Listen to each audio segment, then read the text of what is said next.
Good morning. I'm Jeff Adelman, and this is another edition of Questions for Lawyers. I'm lucky enough to have with me today my good friend, Steve Orchard from Boca Raton, who practices in bankruptcy law. Steve, you want to introduce yourself real quick? Thanks for having me. Absolutely. Good morning, Steve Orchard. I am a bankruptcy attorney. My office is in Boca Raton.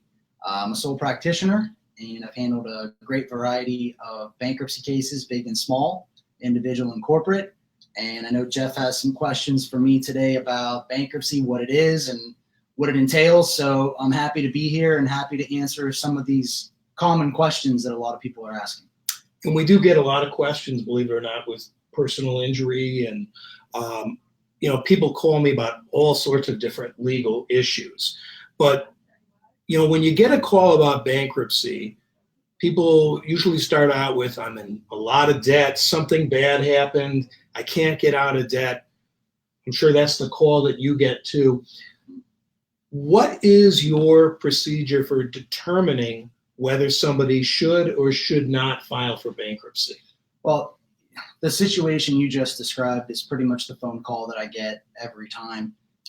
It's a person who just can't handle their finances any longer. They're getting phone calls, they're getting things in the mail, or worse yet, knocks on the door from somebody who's suing them over a debt that they can't handle. So what I typically do, again, as I mentioned, I'm a sole practitioner, so I handle everything from soup to nuts on every case. I take the initial phone call, I do the initial client consultation, and I'll go through the individual facts and circumstances of each potential client and discuss the pros and cons of bankruptcy, discuss what type of debt they have, what type of assets they have, and make a determination on the best course moving forward. Is there a certain amount of debt that qualifies a person to file for bankruptcy, or does it depend?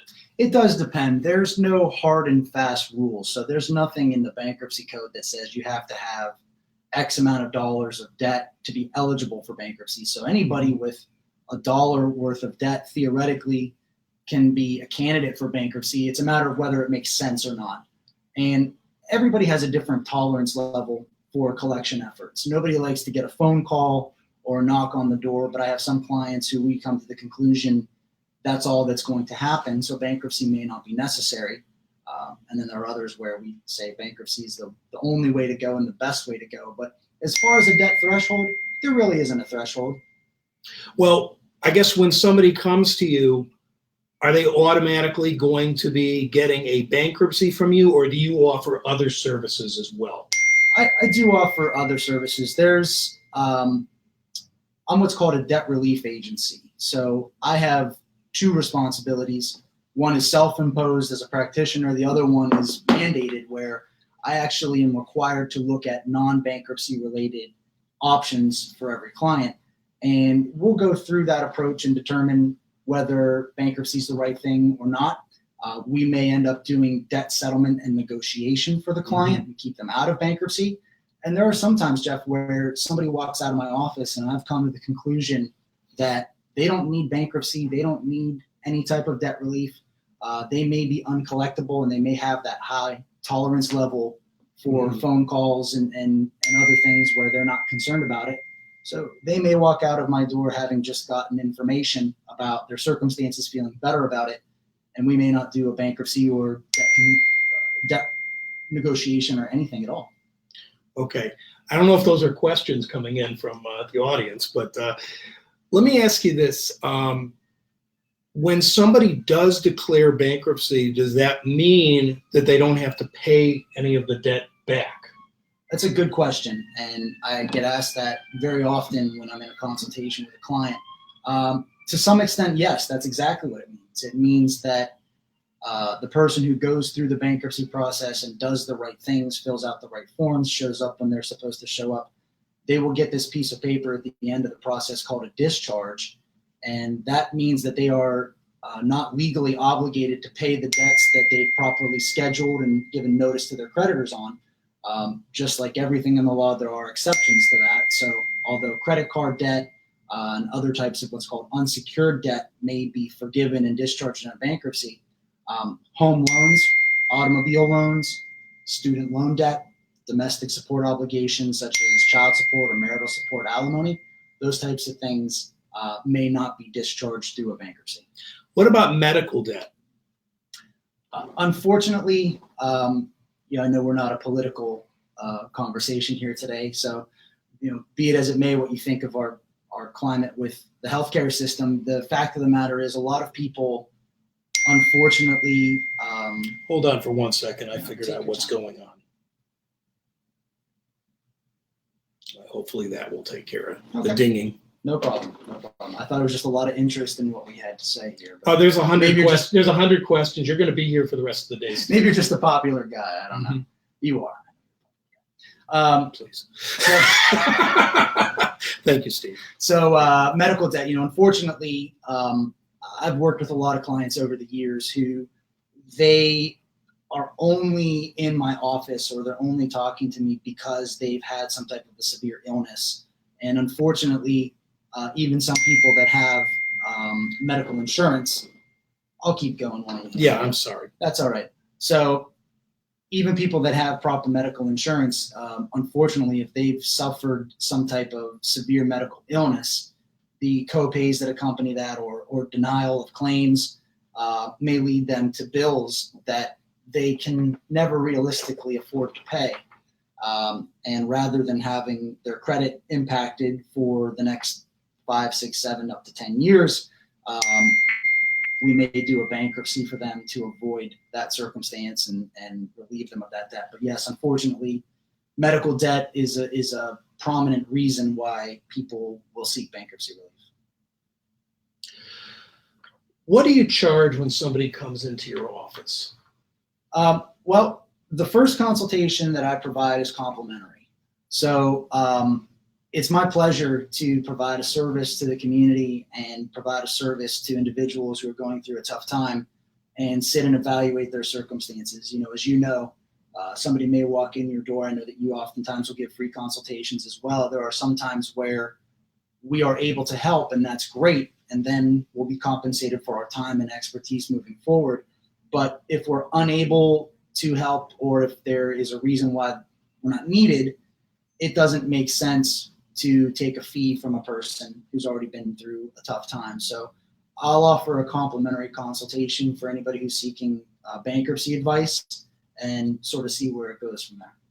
How long does a bankruptcy usually last if you do have to file for a bankruptcy? I get asked this question all the time, and it's a good question. And there are different types of bankruptcy that are available. Some bankruptcies, I'll have a client in or out in 3 to 4 months from the day I file the case, which would be a Chapter 7 case under the right circumstances. A Chapter 13 case can last 36 or 60 months, depending on their circumstances. And in less common instances, we may do a Chapter 11 case for an individual, and that varies wildly depending on the circumstances of the case. But, typically either form or whatever course we take through the bankruptcy is going to put somebody onto a better track and give them a fresh start faster than if they do nothing. I have a question for you relating to my practice with personal injury. We have cases sometimes where a client receives money from a personal injury case. And I've had it where they said, I don't know how I'm going to pay off all this debt. From one reason or another, they accrue debt because they lost a job or something even not related to the personal injury case at all. But they're getting money from a lawsuit or a personal injury claim. And they talk to me about filing for bankruptcy. Is that a good idea right after you get proceeds from a personal injury case? Definitely not, especially if we haven't done any proper planning. So what I encourage, and we've had this conversation in real life before as well, once, whether it's a personal injury settlement or an inheritance from family, or any type of lawsuit where you are going to receive money, if you are already in the circumstance where the money's about to come in and the debt is there, frankly, it's really too late to do anything about it. If we have planned properly in advance of a bankruptcy filing or a personal injury case or the other type of litigation, then we can head off those issues and minimize the risk to the client But under those circumstances, if the money is about to come in and the debt is already there, it's really too late in most circumstances. There are creative ways that we can try and structure that settlement potentially. But on painting with a broad brushstroke, that's a circumstance where I'd rather either have the bankruptcy or the debt addressed well in advance of the case, or we're addressing it far after the case is over. Well, let's say, for argument's sake, that the person didn't do that. They get the money, okay? Because that's the situation that we would most likely have. Sure. If they, you don't want them to file right away, but what if they wait? Well, if they wait, it really depends upon the size of the settlement. It depends upon what they're using the settlement proceeds for. There may be a point in time where that money is simply gone. And that's what I was getting at. Yeah, and if that's the case, and I've certainly handled cases like that where a settlement has come in, it's paid the medical debt, it's put the client back onto their feet so that they have some stability and footing in their life. But then at some point in time, the money is simply gone. As long as it's been used for proper purposes and enough time has passed, then we can still put them in some form of successful bankruptcy. And if there is, Chapter 13 that I mentioned before is a possibility. So I wouldn't necessarily say no bankruptcy is available under the circumstance that you provided, but that we'd have to account for those settlement proceeds. So if we're not accounting for those settlement proceeds, we really need the passage of time. Well, let me ask you this. I've had this situation come up where this happened to me early in my career. I filed a lawsuit on behalf of a personal injury claimant. And we're filling out the interrogatories, and the client tells me, oh, yeah, I declared for bankruptcy last month. Tell the audience what happens in that situation. Well, this plays into something that you and I had spoken about. I'd put together a small piece as well that hopefully will be published soon. It's actually being published today. The Palm Beach County Justice Association newsletter is coming out today, and Steve Orchard actually wrote an article for the plaintiff's bar in Palm Beach. So it's pbcja.org. You'll be able to get it on there, and I'll post it later on the website. That was a perfect segue. We didn't even plan that. No. So I forgot to tell job. You're a great interviewer, Jeff. Well, thank you. Thank you, Steve. Good guess. I have a strong